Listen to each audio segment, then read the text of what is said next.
Hello and welcome back to Canadian Boxing Hub. Today I'm going to be talking about a heavyweight boxer that I think often gets forgotten. Sometimes it's his own doing, sometimes it's out of his power.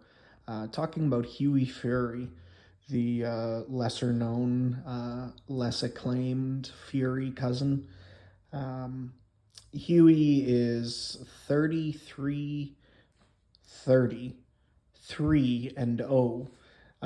His losses coming to Joseph Parker, coming to Alexander Povetkin, coming to Kubrat Pulev at home. So, you know, Hughie Fury is a good fighter. He's fought at a good level. He's tricky. He's got that Fury style to a large extent. Well schooled, clearly lived and breathed boxing from a young age. Um, he lacks power at times. He's battled illness through pretty much his whole professional career, which, sometimes begs to question how long you can pursue being an elite level athlete, but you trust them to it that he's capable of doing so. But nonetheless, he's never necessarily showcased incredible strength. Now, you hear from sparring partners and, guys that have fought him in the past that he does have some strength. His body shots in particular feel heavy. He's tricky, obviously, we can see that.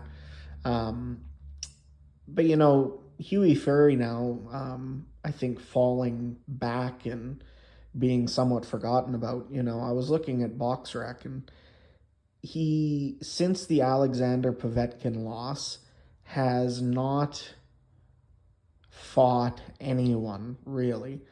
Names like Konstantin Dobyshenko, uh, Pavel Sauer, Dan Garber last time out, Christian Thun the time before that. Christian Thun is probably the best opposition since he came back, but then he takes a step back and fights Dan Garber right after that. So, and he does what Hughie Fury does, even when he wins and he wins convincingly. It doesn't look all too enticing.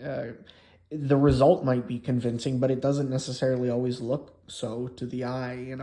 He puts guys out, he or comprehensively outpoints them, but it's boring. He's been criticized in the past of being the fighter who, when he's coming up, you go and grab a beer, use the washroom, do whatever you have to do. So, sometimes unfair criticism, it's effective. You're out there to win, you're out there to hit and not get hit.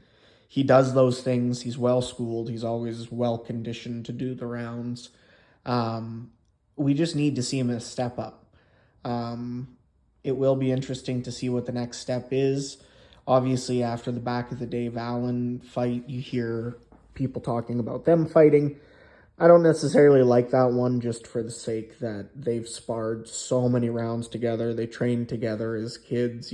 Peter Fury is very close with Dave Allen. Peter Fury, of course, Hughie's father and trainer and former trainer of many of Dave Allen.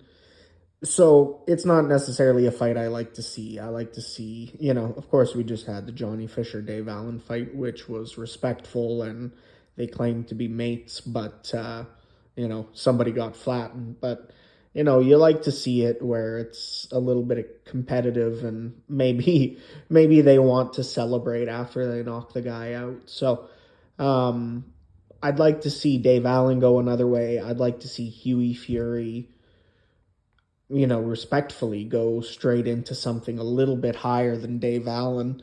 Um, but it'll be interesting to see. But there are other guys sticking around who we have questions of, especially on the British scene. Dillian White, Joe Joyce. Those two right there, those are good fights for guys that have been around the scene, had some losses. Why not Hughie Fury for one of those guys? Or in retrospect, whoever you see as the A side on that. I think both of those guys are the A side, but neither of them are necessarily being pushed by their respective promoter right now, which is, I guess, Queensberry in both situations. So It'll be interesting to see. Who would you like to see Hughie Fury fighting next? Do you think he should just pack it in? He's boring. He doesn't sell. Not much interest. Do you want to see him fight on and increase the competition? Or do you feel that when he steps up, he will surely lose again? Let me know what you think. I do think he's still got some potential, but matchmaking at this point, I think he's, 30, 31 years old now. It's critical. We need to see the appropriate matchups, steps up, some convincing wins, and move on to greater things. And, if ultimately he steps up and falters again and isn't able to win at that higher level, then it's probably time to pack it in. But let me know what you think. Hughie Fury, who would you like to see him fight next? And what do you make of him? Exciting, interesting. Let me know what you think. We will talk to you guys soon. We'll have some Canadian content coming. We do have some folks and fights coming up on the Canadian scene. Even a card coming up soon from Eye of the Tiger in Quebec City. That'll be an exciting one with some heavyweight tilts and a real 50-50, I think, on that one that shouldn't go more than 5 rounds. So we will talk to you guys soon. Leave a comment.